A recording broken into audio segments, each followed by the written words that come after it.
Consumer prices grew at a slower pace in April, just below the 3% threshold, but prices of fruits and agricultural goods still remain burdensome for many. The OECD revises upward Korea's economic outlook to 2.6% this year, up 0.4 percentage points, citing strong exports backed by semiconductors. The revised special bill on a new investigation into the 2022 Itaewon crowd crush tragedy, which has been one of the key contending issues between the nation's two main rival parties, was passed this afternoon at the Nat'l Assembly following a bipartisan agreement. But conflict remains over the approval of a bill to investigate a Marine's death unilaterally approved by the opposition. It's May 2nd, 2024. This is Newscenter. Good evening. Thank you for joining us. I'm Yoon Jung-min. We start with the latest on inflation. Consumer prices accelerated at a slower pace in April, gaining 2.9% on year to mark the first time in 3 months that inflation hovers below 3%. But higher prices of fruits still remain burdensome for many. Park Go-nu reports. Inflation in South Korea rose once again in April, but at a slower pace than in the past few months. According to data released by Statistics Korea on Thursday, the country's consumer price index, a key gauge of inflation, saw an on-year jump of 2.9%. That was the first time since January that the index dropped below 3%, after consumer prices saw on-year increases of 3.1% in February and March. Core inflation, excluding volatile food and energy prices, rose 2.3% on year.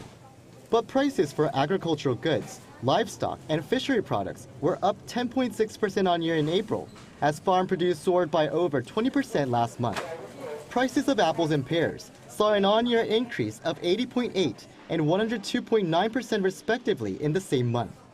That was the biggest rise for pears since related data was first compiled in 1975. An official from Statistics Korea said that prices for those particular fruits may not drop significantly until apples and pears are in season later this year, despite recent financial support from the government to stabilize inflation. One expert spoke about the need for certain policies to deal with the issue. So ideally, we would want to reduce tariffs for fruits and vegetables which are produced in Korea but can be imported from abroad, as well as fruits and vegetables which cannot be produced within the Korean borders. He said policies for the medium to long term are also required.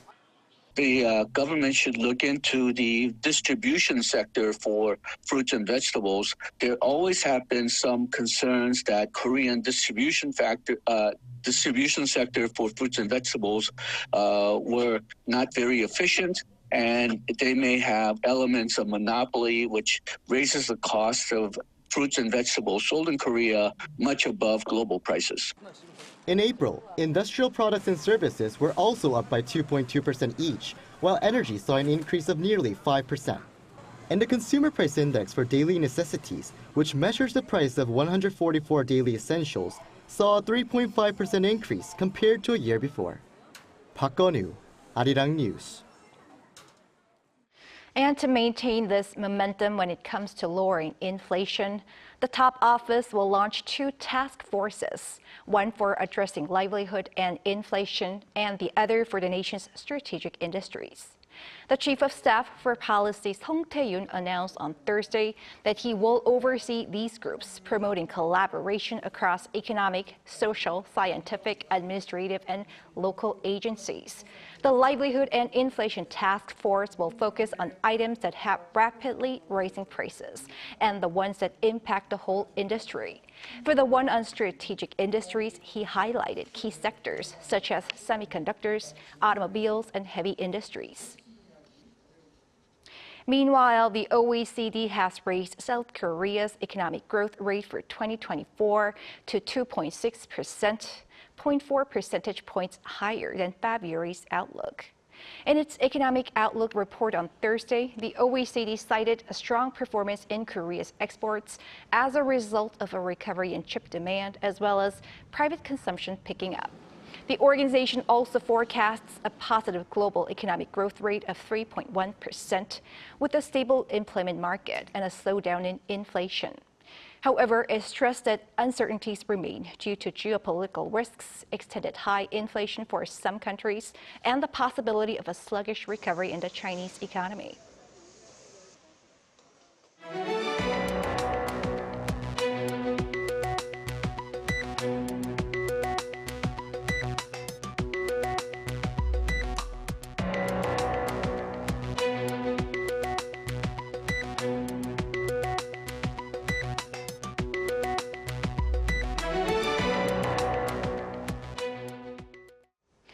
At the National Assembly today, the revised special bill on a new investigation into the 2022 Itaewon crowd crush tragedy was passed following a bipartisan agreement. But conflict remains over approval of a bill to investigate a Marine's death, which was unilaterally approved by the opposition. Our correspondent Shin Ha-young has this report. Lawmakers at a plenary session of the National Assembly approved on Thursday a revised special bill for a new investigation into the 2022 Itaewon crowd crush disaster. It passed with 256 votes for, none against, and 3 abstentions. I hope that through this bill, the truth about the Itaewon crowd crush will be investigated, its causes identified, and strong measures will be created to prevent similar incidents, making our society safer. The opposition-controlled assembly passed a previous special bill regarding the Itaewon disaster in January, but was then vetoed by President Yoon Suk-yeol later in the month. Now, about 3 months since the bill was sent back to the National Assembly for a revote, the 2 main political parties agreed on Wednesday to add revisions to the bill. Before Thursday's vote, the chief deputy floor leaders of the ruling People Power Party and the main opposition Democratic Party held a joint press conference where they announced their agreement on a revision forming an investigative committee, its operational period, and methodology. The same day, the presidential office welcomed the agreement, saying they considered it a tangible outcome of cooperation between the parties, which began with a meeting between President Yoon and main opposition leader Lee Jae-myung on Monday. Under the revision, the number of committee members will be reduced to 9 from 11. The chair of the investigative committee will be chosen through consultations between the rival parties, while each will recommend 4 members for the 8 remaining positions. The committee will not be allowed to request warrants, and it will operate for 1 year, although the term can be extended by up to 3 months. Meanwhile, the opposition-led assembly unilaterally passed a motion calling for a special counsel's investigation into the death of a Marine who was killed last July during a search and rescue mission for victims of flooding. The rival parties had failed to narrow their differences on this bill before Thursday's plenary session. Lawmakers of the PPP walked out in protest and boycotted the vote. The PPP has argued that an independent probe is unnecessary as the Corruption Investigation Office for high-ranking officials is currently looking into the case. Meanwhile, responding to the passage of this bill, the PPP's floor leader Yoon Jae-woo criticized the DP's swift handling of it, calling this reckless legislative behavior and stating he would advise President Yoon to exercise his veto power. Shin Ha-young, Arirang News.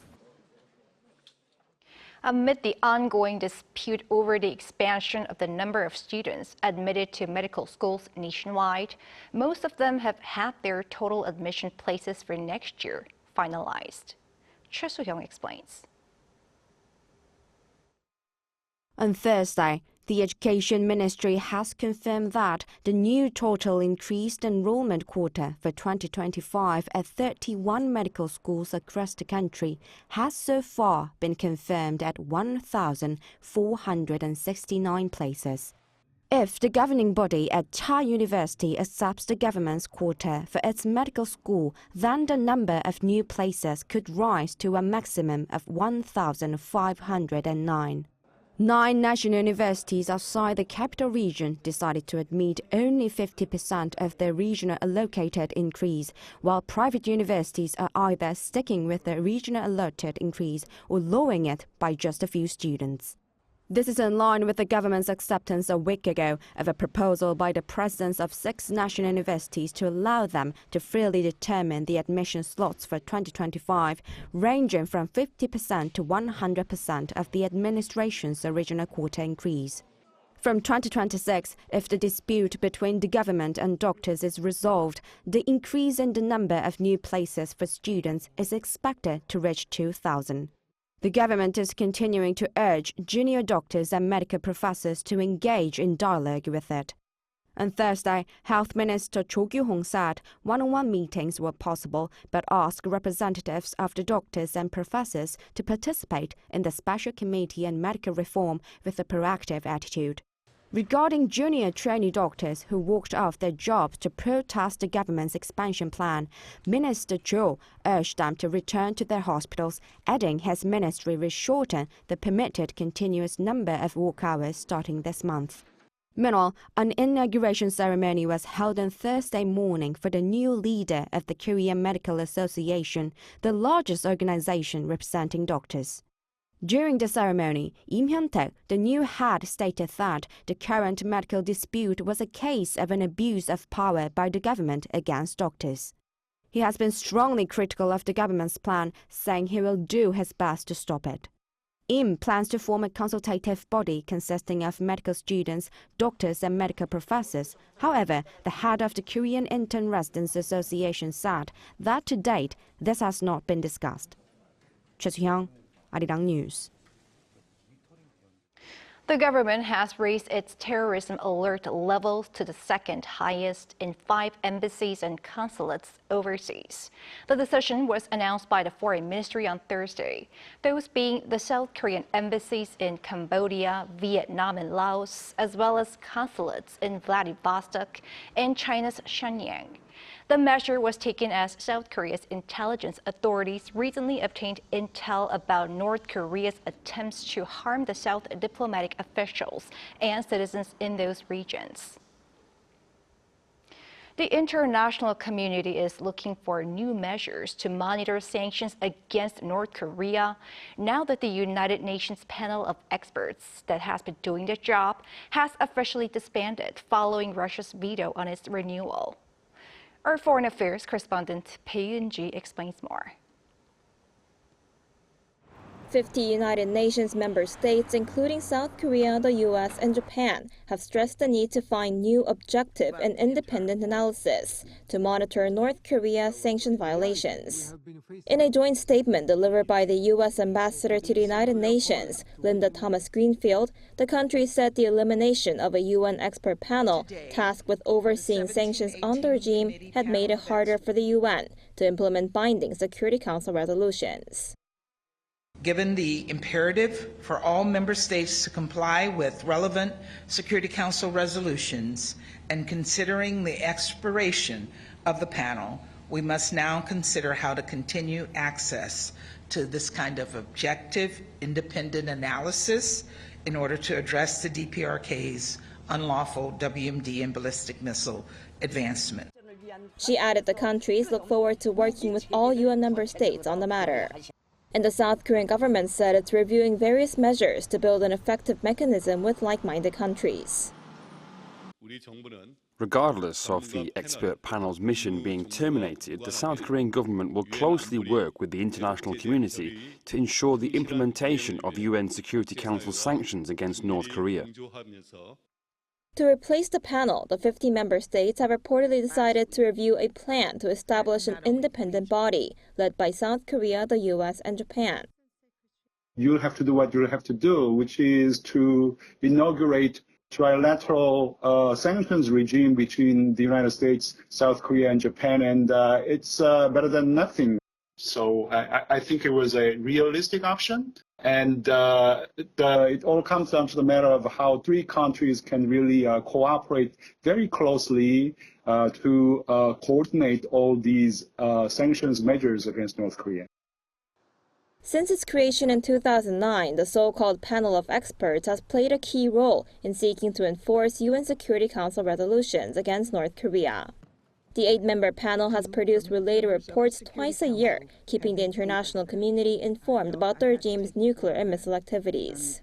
But last month, Russia vetoed the annual renewal of the panel, bringing an end to 15 years of operation, when the mandate expired on April 30th. 배은지, Arirang News. The country's antitrust regulator on Thursday gave a green light to the acquisition of music giant SM by IT giant Kakao on condition. This couldn't mean much to the music industry.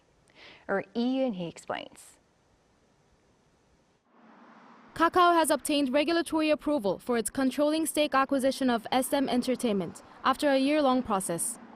This creates a powerhouse with Kakao, an IT giant, and SM, a market leader in music, and potential domination of both music production and distribution. The Fair Trade Commission on Thursday announced it had approved the acquisition of a 39.87% stake in SM Entertainment by Kakao Corporation and Kakao Entertainment, under the condition that corrective measures are implemented.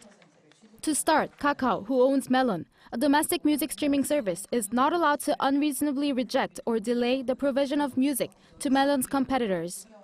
Additionally, it has to form an independent committee consisting of a minimum of 5 external members to routinely oversee any potential bias towards Melon.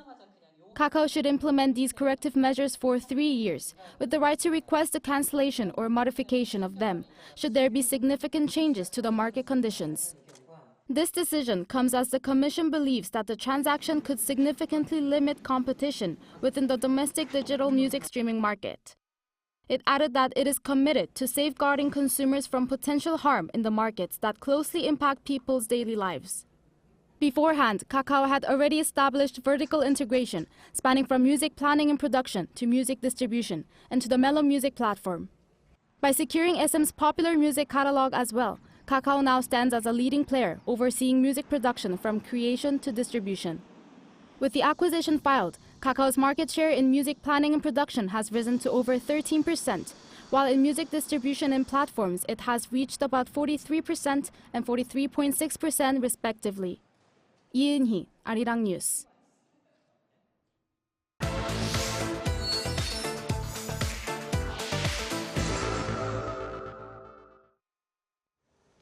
The cost of housing has been rising across South Korea, especially in the capital city, Seoul. And this has proved especially challenging for young people. Our economics correspondent Lee Soo-jin joins me in the studio to tell us how local governments are trying to solve this issue. Welcome, Soo-jin. It's good to be back, Chungmin. Tell us, what's the housing market like for young people these days? So it's not a stretch to say that young South Koreans are going through what is one of the roughest housing markets. Price of small-sized apartments classified as apartments that are 60 square meters or smaller, which young people tend to purchase, went up more than 12% compared to the previous year in Seoul. That's nearly twice of the roughly 6% on-year rise seen in mid-sized apartments. And the situation isn't that much better for young renters. Data from the Korea Real Estate Board showed that the average monthly rent prices of studio apartments in Seoul jumped by around 12% from the previous year in March. But amid this affordability crisis, one district in the capital is offering fully furnished studio apartments with a monthly rent that is less than the cost of eating out. So I went to see these apartments myself, so let's take a look. House hunting is now over for some lucky young people.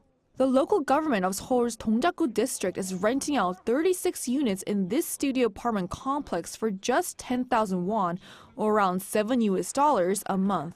It's the first 10,000 won studio apartment in the capital city, and it's being offered at a time when the cost of housing is weighing on many young people. A recent survey showed that the biggest cost burden for South Koreans in their 20s and 30s is housing. According to a government official, the monthly rent for these studio apartments was originally around $100, already very affordable, but that was further lowered to $7 thanks to Dongjakgu District's business ventures covering the remaining amount. We're very pleased at the first place that the profit that we made through Dongjakgu District Corporation's various business ventures is going to young people. And the local government is also planning to offer larger studio apartments at this price for married couples as well in the future. To be eligible for these apartments, applicants had to be non-homeowners living alone and aged between 19 and 39 and with an income in the bottom 50%. Applicants were then selected through a lottery process. One successful applicant who wishes to remain anonymous moved in around a week ago and said that while the affordable price was a large part of why he applied, it's not the only reason, as the quality of housing is also high. It's so clean and nice because it's a new building. And I think a huge plus of these studio apartments are the amenities and the common areas. The 5-story building has parking on the ground floor exclusively for its residents. And the studio apartments that are on the 3rd to 5th floor of the building are not only spacious but also come fully furnished. Each apartment has a refrigerator, air conditioner, washing machine, and range hood, and the all-white interior is clean and crisp.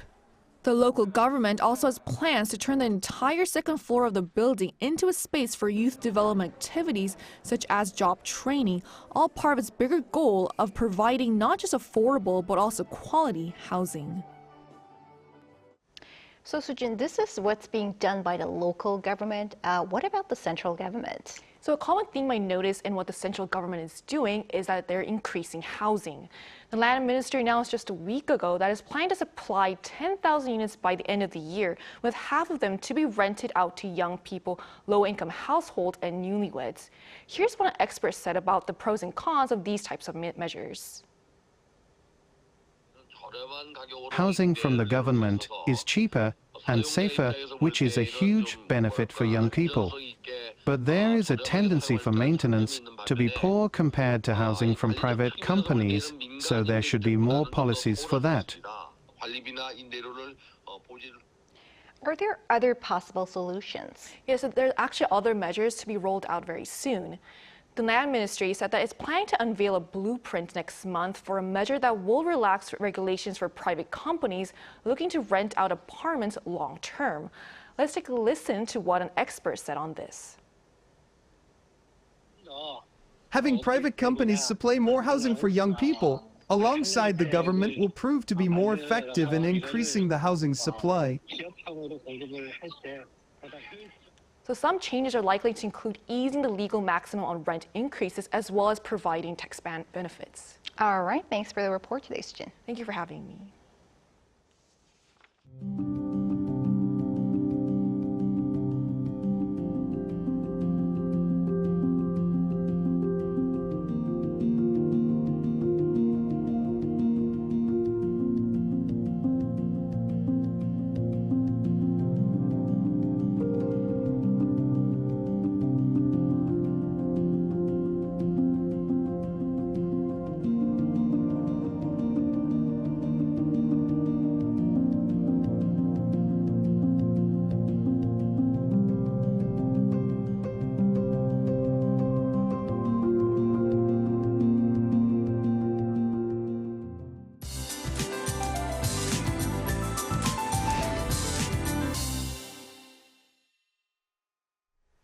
Warm weather continued throughout the country during the day today. Tomorrow and Saturday, temperatures will rise a bit more. The daytime temperature in Seoul will be almost 30 degrees Celsius, and the summer-like heat will continue. This early heat will ease off with rain across the country on Children's Day this Sunday. It's expected that this rain will be strong and heavy for spring, so caution is necessary. With clear and warm weather in central regions every day, dryness is adding to the atmosphere. Dry warnings are being issued in Seoul and other parts of central inland areas, so you should pay attention to prevent fire accidents. Tomorrow morning, it will be a little cool like it was today. Seoul and Jeju will see 13 degrees. It will rise to 28 in Seoul, Daejeon, Gwangju, Daegu, and Gyeongju, 27 degrees. Daily temperature differences will continue throughout the country. It's easy to catch a cold under such conditions, so please take care of your health. That's all for Korea. Here are the weather conditions around the world.